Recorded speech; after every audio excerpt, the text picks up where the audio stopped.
जी महाराज research centre खोला लखनऊ के अंदर, निजामपुर हापुड़ में आईएएस पीसीएस की कोचिंग खोली, प्रयागराज में जुडिशियल कोचिंग खोलने का काम किया, बनारस में खोला, अलीगढ़ में खोला। इस तरह से 5 से 7 कोचिंग इंस्टीट्यूट खोला और जहां पर आज भी बच्चे पढ़ लिख करके आईएएस और पीसीएस बनकर निकलते हैं। मैं उनसे बोलना चाहता हूं, 7 से 12 के बीच में माननीय बहन जी की सरकार थी, एक भी मेडिकल पेपर लीक नहीं हुआ, परीक्षाएं कोई भी लीक नहीं हुई, हाई स्कूल इंटर परीक्षाएं टाइम पे हुई, क्लीन हुई, यहां तक कि उत्तर प्रदेश के अंदर पुलिस भर्ती हुई, कहीं पर्चा लीक नहीं हुआ। 7 से 12 का रिकॉर्ड है, कोई पर्चा माननीय बहन जी की सरकार में लीक नहीं हुआ। अपराधी भाग गए थे। मैं आपके माध्यम से कहना चाहता हूं कि रेगुलेटरी बॉडी होनी चाहिए जो कोचिंग इंस्टीट्यूट के अंदर, अभी स्वाति मालीवाल जी ने कहा कि गली गली कूचे कूचे इंस्टीट्यूट खोले जा रहे हैं, आगे कौन चेक करेगा? धन्यवाद जया जी। माननीय श्री राम जी 3 मिनट ना आपको। मैंने कहा धन्यवाद जया जी। धन्यवाद मान्यवर।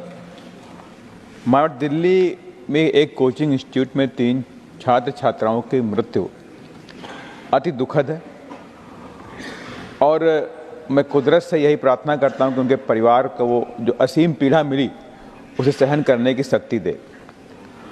मान्यवर, मैं आपके माध्यम से भी कहना चाहता हूं कि जो भी लोग दोषी इसके पीछे हैं, जो सीरीज पूरी दोषी है उसके पीछे, उन सबको कड़ी से कड़ी सजा मिलनी चाहिए ताकि इस तरह की घटना देश में किसी स्टेट के अंदर, मैं ब्लेम नहीं कर रहा हूं, ऐसी घटनाएं कई और स्टेटों के अंदर भी हुई, कहीं दोबारा ना होने पाए।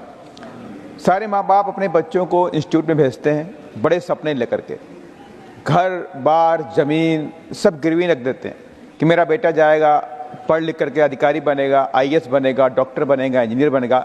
लेकिन जब इस तरह की घटनाएं होती हैं तो आखिर वो लोग किससे अपने दुख को जाहिर करें, सिस्टम को किससे बोलें, किसकी वजह से मेरे बच्चे की जान चली गई। हो सकता है आज हम इस शॉर्ट टर्म डिस्कशन कर लिया हमने, लेकिन इसका परिणाम क्या होने वाला होगा। लेकिन जब तक हम इम्प्लीमेंट नहीं करेंगे, आज डिस्कशन में जो सजेशन मिले हैं उनको इम्प्लीमेंट नहीं करेंगे तो आज फिर 3 ढाक के 3 पाँच जैसा ही हो जाएगा। मैं आपके माध्यम से कहना चाहता हूं कि रेगुलेटरी बॉडी होनी चाहिए जो कोचिंग इंस्टीट्यूट के अंदर, अभी स्वाति मालीवाल जी ने कहा कि गली गली कूचे कूचे इंस्टीट्यूट खोले जा रहे हैं, आगे कौन चेक करेगा? कितने इंस्टीट्यूट खोले गए, उनकी शिक्षा के लिए उनकी क्वालिटी क्या है, शिक्षा क्वालिटी क्या है, इंफ्रास्ट्रक्चर कितना होनी चाहिए, वो क्या है उनके पास, कितनी फैसिलिटी बैठने की है, कितने छात्रों का रजिस्ट्रेशन वहां पे होना चाहिए, कौन टीचर है, कौन पढ़ा रहा है, ये सारी चीज तो होनी चाहिए। ये सरकार की जिम्मेदारी है, ये केंद्र की भी जिम्मेदारी है और स्टेट की भी जिम्मेदारी है। हम किसी को ब्लेम नहीं करें, लेकिन हमें इस पर काम करना पड़ेगा। लेकिन यहाँ पर सेंटर की सरकार को भी सोचना पड़ेगा कि जो गरीब तबके के लोग पढ़ने के लिए इंस्टीट्यूट में आते हैं उनके लिए हम क्या करें। हमें इंस्टीट्यूट खोलने पड़ेंगे। आपको मालूम होना चाहिए, मानवर बताना चाहता हूं, माननीय मंत्री जी ने माल प्रैक्टिस के बारे में कहा, उत्तर प्रदेश में 2010 में सरकार दोषी ठहराए। मैं उनसे बोलना चाहता हूं, 7 से 12 के बीच में माननीय बहन जी की सरकार थी, एक भी मेडिकल पेपर लीक नहीं हुआ, परीक्षाएं कोई भी लीक नहीं हुई, हाई स्कूल इंटर परीक्षाएं टाइम पे हुई, क्लीन हुई, यहां तक कि उत्तर प्रदेश के अंदर पुलिस भर्ती हुई, कहीं पर्चा लीक नहीं हुआ। 7 से 12 का रिकॉर्ड है, कोई पर्चा माननीय बहन जी की सरकार में लीक नहीं हुआ। अपराधी भाग गए थे, माफिया, शिक्षा माफिया उत्तर प्रदेश छोड़कर भाग गए थे। ऐसी सरकार चाहिए थी।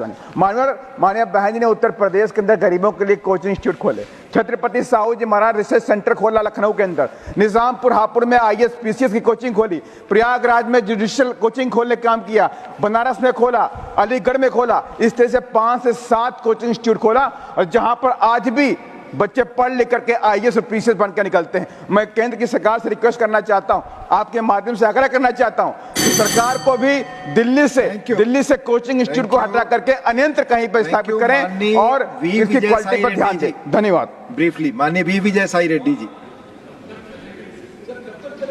Thank you deputy chairman sir. 2.5 घंटे सर